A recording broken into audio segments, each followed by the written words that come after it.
Well, after a bit of a summer break, we are finally back for F2, and this weekend we'll be racing in Zandvoort. Hi, and welcome to episode 16, 17, I think it is, of Talk today. My name is Sophia. I am finally back after a little bit of a hiatus, but I'm so happy to be jumping on this podcast once again. And joining me, as always, is the lovely Tom Downey. Hello. I was going to say there's no use asking me what episode we are because I always get it wrong. And even when you're on hiatus, you would text me. I remember as soon as it went out, you text me, you said, mate, episode 15. I went, oh, yeah. So, yeah, I'm not even going to put my phone out. But yeah, I'm great to be back. I'm happy that F1 is finally back. So this episode, we will be previewing just Formula 2 because they're the only ones going to be racing in Zandvoort this weekend for a change.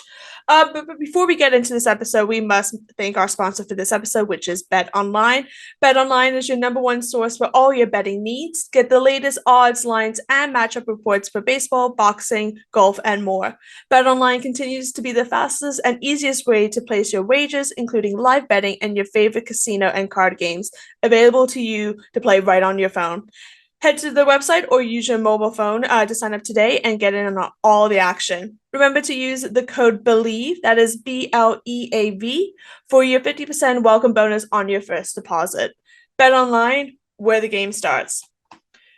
As well, we would love it if you would take 5 to leave us a 5-star rating on Spotify or on Apple Podcasts. And if you're one of the 72% of people who have not yet subscribed to this channel, please consider helping us out with a like, subscribe, share, and follow.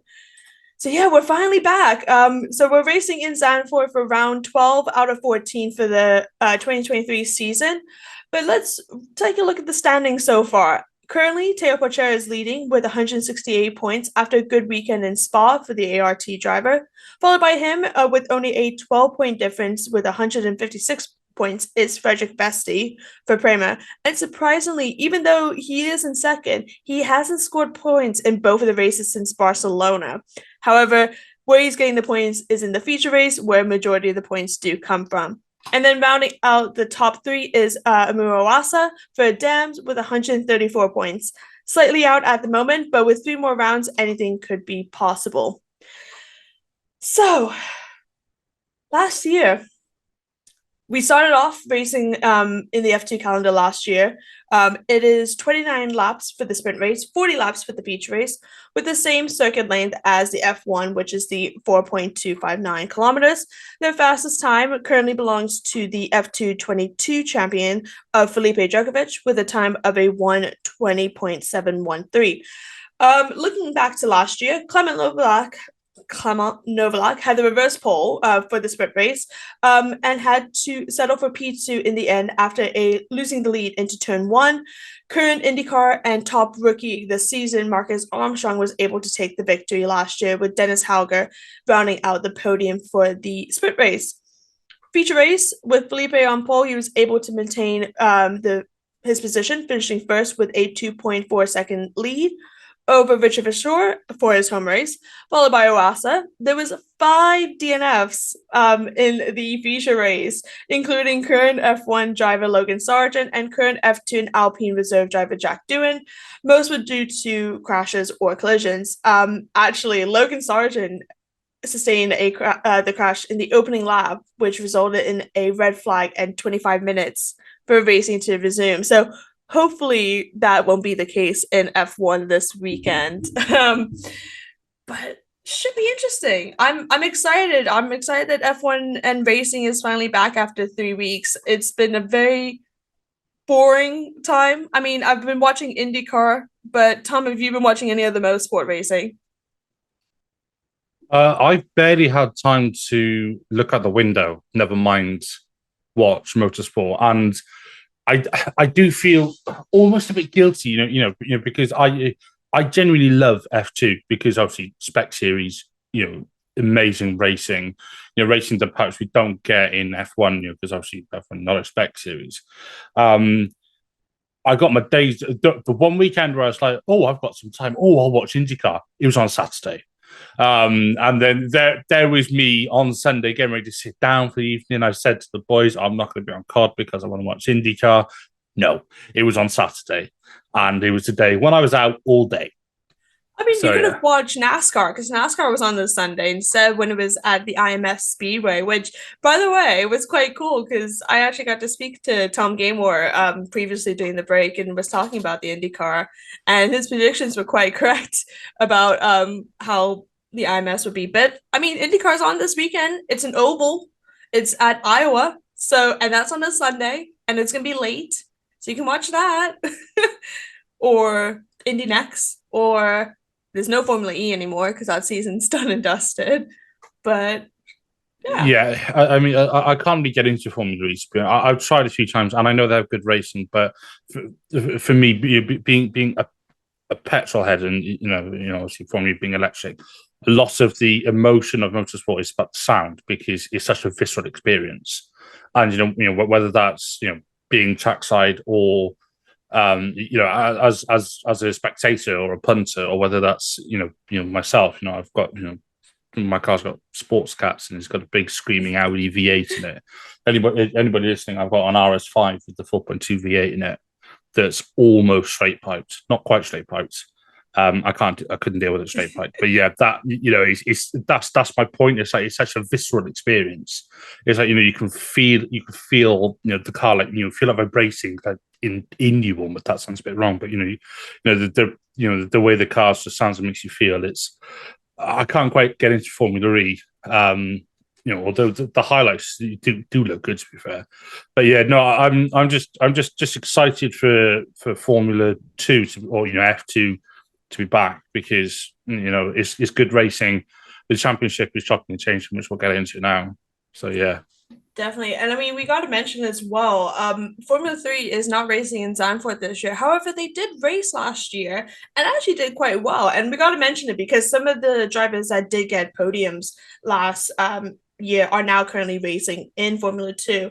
So we'll mention about the pole and sprint and feature as usual. So pole was taken by one of my favorite drivers, Zane Maloney, who is now racing obviously in Formula 2. Reverse pole was Juan Manuel Correa.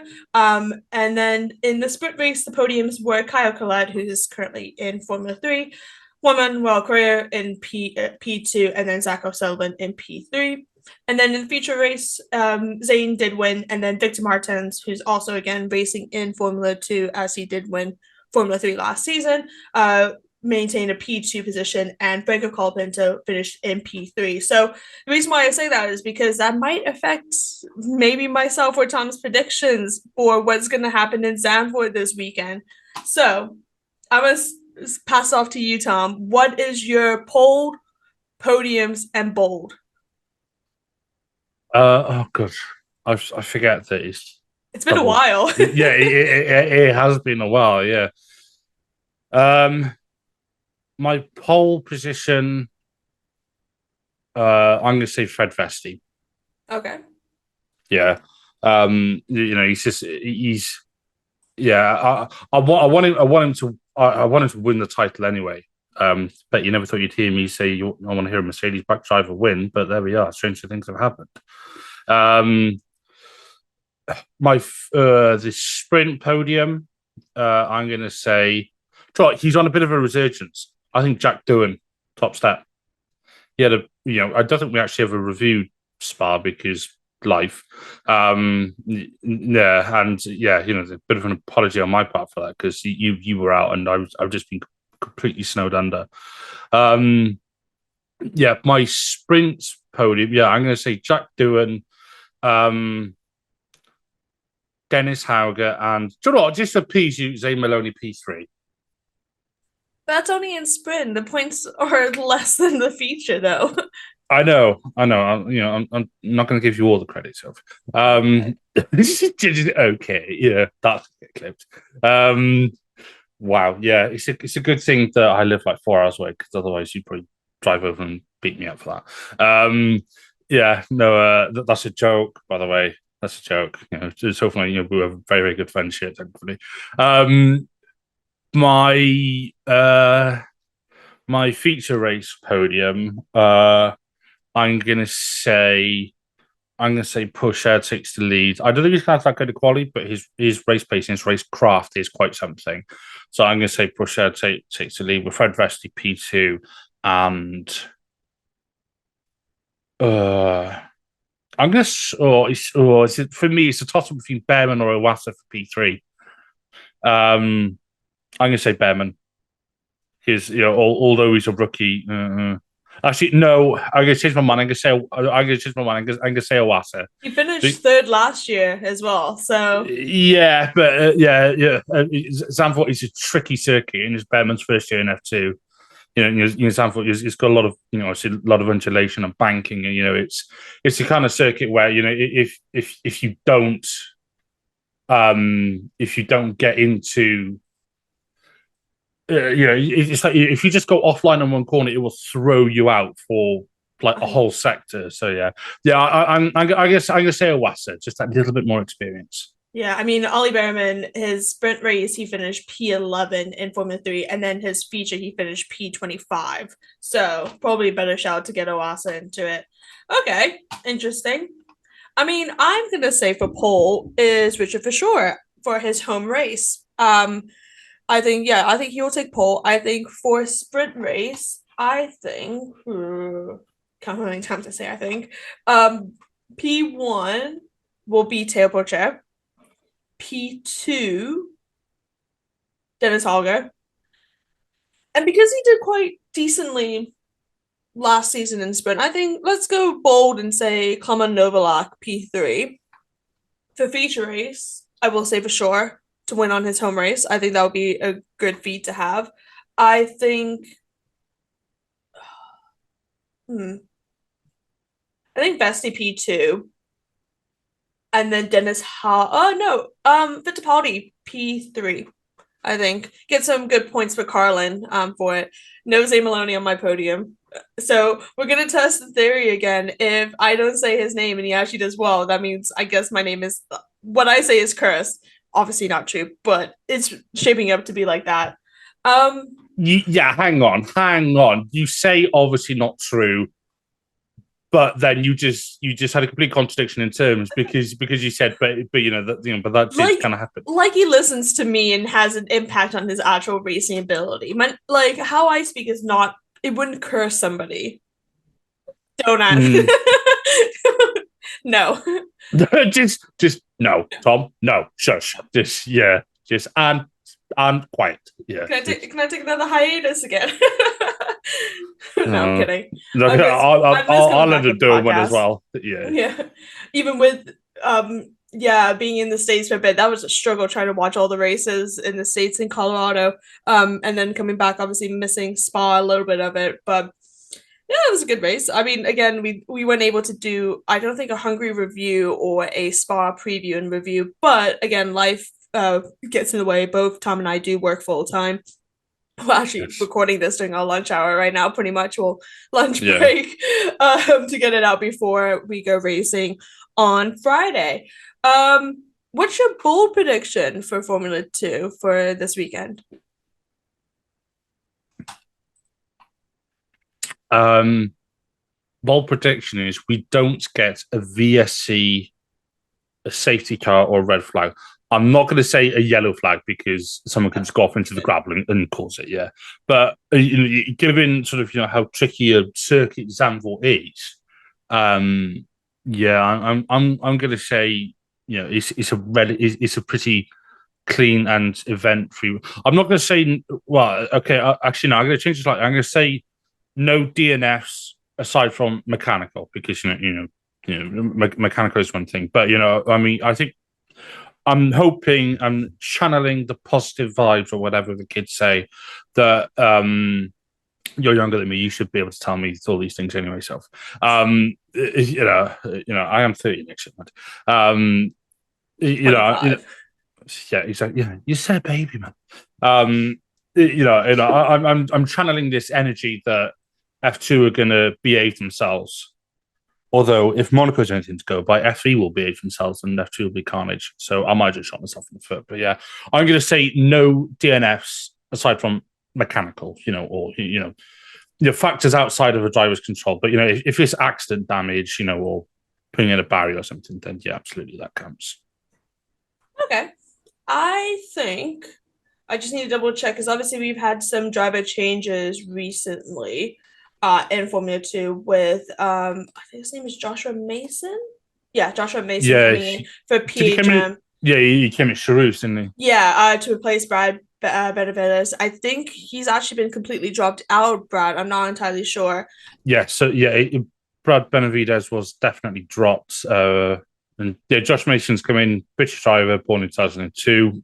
Excuse me, the teammates with the living legend that is Roy Nassani. Yeah, he is. Yeah, it does look like Benavides was dropped altogether. We don't actually know why, but yeah. So I mentioned that Josh Mason, obviously born in 2002, he's teammates with Roy Nassani, and it does look like Benavides has been dropped altogether, but I don't know why. Could be sponsorship, could be anything.